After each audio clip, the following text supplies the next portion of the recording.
Ramogi wadhi nyime koda weche manyien kama piny owacho oketo tenge omenda maromo bilion 1 ma ibiro tigo e gedo mar center mar pidho rech kod timo nonro ewi pith mar rech e gwenge ma Kabonyo, Kanyagwal, kaunti ma Kisumu.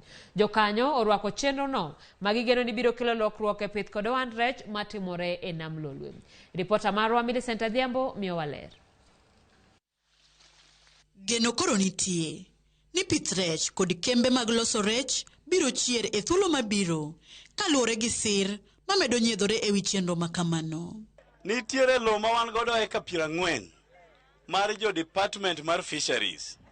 Sirkal mar piny miluongo ni Hungary ogolo bilion 3 madhi timo tich kacha, to bilion 1 nyo gisegolo mwaluongo ni seed money. Chenro mar gero kambino mane mbaka nene ochakgo chon tok mosruok mane obedo pacho ka e kind jatend piny machon Uhuru Kenyatta kod Raila Odinga, gikone to ne opuodhi kod jatend piny William Ruto. Cabinet nyorado mondo yiene jo Hungary okel pesa mondo waged kacha. Project maduong' ma Ruto kuongo go e lwete en project mabiro kano kama makonyo jok malupo mondo gibed gi skills mamiyo gigol reche nam ka iyo madware. Kambino magedo mare biro muonyo omenda maromo bilion 1. Igeno ni biro kelo ber ne jodak mayutogi otenore kod mwandu mag nam Lolwe. Dr. Francis Owino, ma en jagoro mongirore e migawo mar pith rech kod lupo, en achiel kuom jotelo ma osekedo ne dongruok mar center mar pidho rech kendo timo nonro mar pith rech ma ibiro ger Kabonyo, Kanyagwal. Sani wagolo rech e aquaculture, rech 21,000 metric tons e gachiel. Project ni dhi miyo wa med from 21,000 metric tons nyaka 350,000 metric tons. Wabiro bedo gi yuto e pith mar rech. Kendo wabiro bedo gi puonjruok motiegore, puonjruok mamalo kaluwore gi puonj ma ibiro kenwa gi sirikal mar Hungary to gi yawa mabiro konyowa mondo wa implement project ni.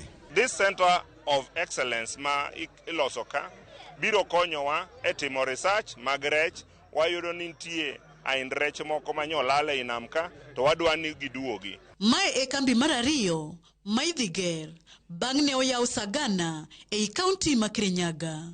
Jokanyo geno ni odhi chiwo lony ewi pith rech kendo julo thuolo mag tije ahinya to ne rowere. From time to time gibo timo refresher courses ne our agriculture extension officers biro bedo maber e choro ohala mar loko rech. Ojende biro yudo tije, ojende biro yudo rieko, nyimine gi dai biro yudo rieko. To adwa ni mondo be I encourage joka matiyo oko.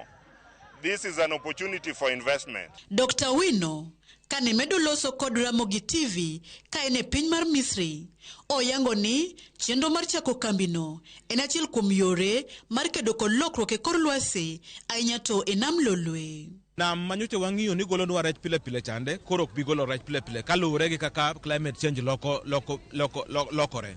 Wasefwenyo ni kata mna rech osechako bedo matho e nam nikech weche mag climate change. Koro project ni en pitch. We are pitching this project as an impetus to give more additional resources to mitigate our climate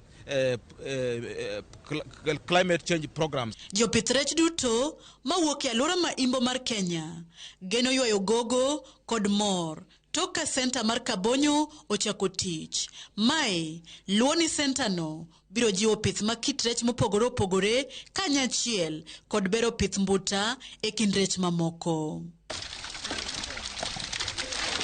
Millicent Adhiambo, Ramogi TV.